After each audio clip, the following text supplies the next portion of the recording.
ஒருவர் உலகத்தையே தனதாக்கிக் கொண்டாலும் தன் ஆன்மாவை இழப்பாரெனில் அதனால் கிடைக்கக்கூடிய பயன் என்ன? மார்க் 8:36. கிறிஸ்து இயேசுவில் அன்புமிக்க சகோதர சகோதரிகளே, இன்று நாம் தாயாம் திருவையோடு இணைந்து திருவருகை காலத்தின் முதல் வாரத்திலே புதன்கிழமையிலே புனித பிரான்சிஸ் சவேரியாருடைய விழாவை கொண்டாட திரு அவையானது நமக்கு அழைப்பு விடுக்கிறது. புனித பிரான்சிஸ் அசிசியாருடைய வாழ்வை சற்று அலசி பார்க்கின்ற பொழுது, பாரிஸ் பல்கலைக்கழகத்தில் படித்து கொண்டிருந்த இளைஞர் பிரான்சிஸ் சவேரியார் அறிவும் இளமையும் கனவுகளும் ஆசைகளும் நிறைந்திருந்தார். உலகில் உயர்ந்து பிரபலமான பேராசிரியராக வேண்டும் என்ற தீர்மானத்துடன் இருந்தார். அதே சமயத்தில் அவரது அரை தோழராக இருந்தவர் மகத்தான புனிதரான இன்னாசியார் லோயோலா. இன்னாசியார் அவரை கவனித்தார். பெரும் அறிவு, ஊக்கம், உற்சாகம். ஆனால் இந்த திறமையெல்லாம் உலக புகழுக்காக செல்கிறது. ஆன்மீகத்திற்கோ கடவுளின் திட்டத்திற்கோ திரும்பவில்லை.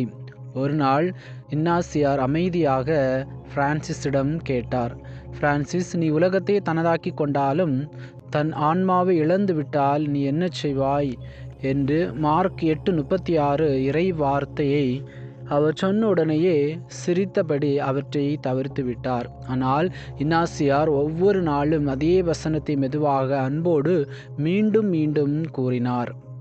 இவ்வாறு இந்த வார்த்தை முதலில் இருந்ததைப் போல அவருடைய மனதில் இல்லை. ஆனால் ஒரு விதத்தில் அவரது மனதை உள்ளிருந்து குத்தியது.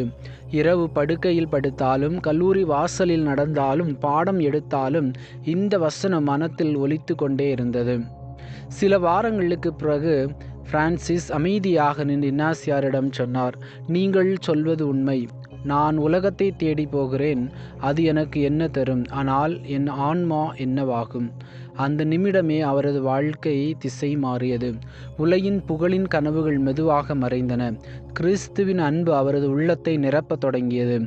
அவரது அகங்காரம் கரைந்தது. அர்ப்பணிப்பு உருவானது.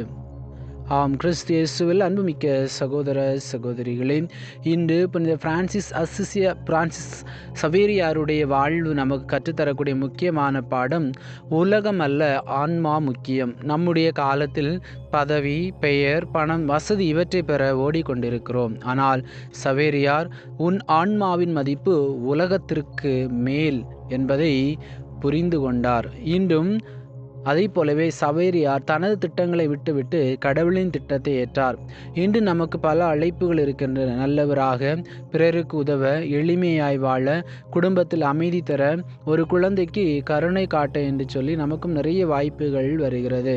அதே போலவே சவேரியார் தூரமாக சென்று ஆட்சிக்கோ புகழுக்கோ அல்ல, மனிதரை நேசிக்கவே, உலகெல்லாம் சென்று படைப்பிற்கெல்லாம் நற்செய்தியை பறைசாற்றுங்கள் என்ற அந்த இறை வார்த்தையை தன்னுடைய வாழ்விலே வாழ்ந்து காட்டிய ஒரு மிக முக்கியமான புனிதர். அதை போலவே சவேரியார் 10 மொழிகள் அறிந்தவர் அல்ல, ஆனால் அவர் ஒரு உலகை அன்பால் வென்றார். இன்று நாமும் மொழி தெரியாது, என்னால் முடியாது, நேரமில்லை என்று சொல்வதை நிறுத்திவிட்டு அன்பினால் நாம் பிறருக்கு பணி செய்ய ஆரம்பிக்கின்ற பொழுது அது உலகத்தையே மாற்றும் சக்தி வாய்ந்தது என்பதை இந்த நாளிலே புனித பிரான்சிஸ் சவேரியாருடைய வாழ்விலிருந்து நாம் கற்றுக்கொள்கின்றோம். சிறப்பாக இன்றைக்கு புனித பிரான்சிஸ் சவேரியாரை பற்றி சிந்திக்கக்கூடிய இந்த தருணத்திலே புனித இன்னாசியார் கூறிய அந்த ஒரு வார்த்தை, இந்த உலகத்தை தனதாக்கி கொண்டாலும் ஆன்மாவை இழந்து விட்டால் என்ன செய்வாய் என்று சொன்ன அந்த ஒரு வார்த்தை அவருடைய வாழ்வை மாற்றியது. இதை போலவே இன்றும் நாம் இறை வார்த்தையை அதிகமாக படிக்க நாம் ஊக்கமூட்ட வேண்டும். எவ்வாறு இன்னாசியாரின் வார்த்தை புனித பிரான்சிஸ் சவேரியாரை மாற்றியதோ அதே போலவே நம்முடைய குடும்பங்களிலே ஒரு சிலர் தீய வழிகளிலே சென்று கொண்டிருக்கிறார் என்று சொன்னால், குடிப்பழக்கத்திற்கு அடிமையாக இருக்கிறார் என்று சொன்னால், இன்னும் பல்வேறு பாதைகளிலே தவறி சென்று கொண்டிருக்கிறார் என்று சொன்னால், நாம் திரும்ப நம்முடைய பிள்ளைகளையோ கணவரையோ இன்னும் தவறான பாதையில் செல்லக்கூடிய மனிதர்களை பார்த்து நாம் நல்ல வார்த்தைகளை உரைக்க வேண்டும். அன்பாக பேச வேண்டும், கனிவாக பேச வேண்டும். அவ்வாறு பேசுகின்ற பொழுது அவர்கள் தங்களுடைய தவறான தவறான பாதையை விட்டு விடுவார்கள். அதைத்தான் இன்னாசியார் பிரான்சிஸ் சவேரியாருக்கு செய்தார். அது இறுதியிலே இன்று மிகப்பெரிய மாபெரும் சக்தியாக மாறி இன்று 500 ஆண்டுகளை தாண்டிய பிறகும் அவருடைய உடல் அழியாமல் இருக்கிறது என்று சொன்னால் அவர் தன்னுடைய பாதையை மாற்றிக்கொண்டார். இன்றும் நாம் நம்முடைய குழந்தைகள், நம்முடைய குடும்பத்தில் இருக்கக்கூடியவர்கள், சக மனிதர்கள், நாம் வேலை செய்யக்கூடிய இடங்களில் இருக்கக்கூடியவர்கள் தவறான பாதையில் சென்று கொண்டிருக்கிறார்கள் என்று சொன்னால், நாம் இந்த உலக புகழுக்காக அதன் பின்னாடி ஓடிக்கொண்டிருக்கிறார்கள் என்று சொன்னால், நாம் நம்முடைய நல்ல வார்த்தையினால் அவர்களை நாம் சிந்திக்க தூண்டச் செய்வோம். அவ்வாறு செய்கின்ற பொழுது அவர்கள் தீய பாதையை விட்டு, தவறான பாதையை விட்டு நல்ல பாதையிலே திரும்புவார்கள். அது மட்டும் இல்லாமல் அவர்களுடைய வாழ்வு பலருக்கும் பயனுள்ள ஒரு வாழ்வாக, பலருடைய வாழ்க்கை மாற்றக்கூடிய ஒரு மாபெரும் சக்தியாக மாறும் என்பதை இந்த நாளிலே புனித பிரான்சிஸ் சவேரியாருடைய வாழ்விலிருந்து நாம் கற்றுக்கொள்கின்றோம். எனவே நாமும் புனித பிரான்சிஸ் சவேரியாரை போல இந்த உலகம் தரக்கூடிய இன்பங்களுக்கு, இந்த உலகம் தரக்கூடிய மாயைகளுக்கும் ஆசைகளுக்கும் அடிமையாகாமல்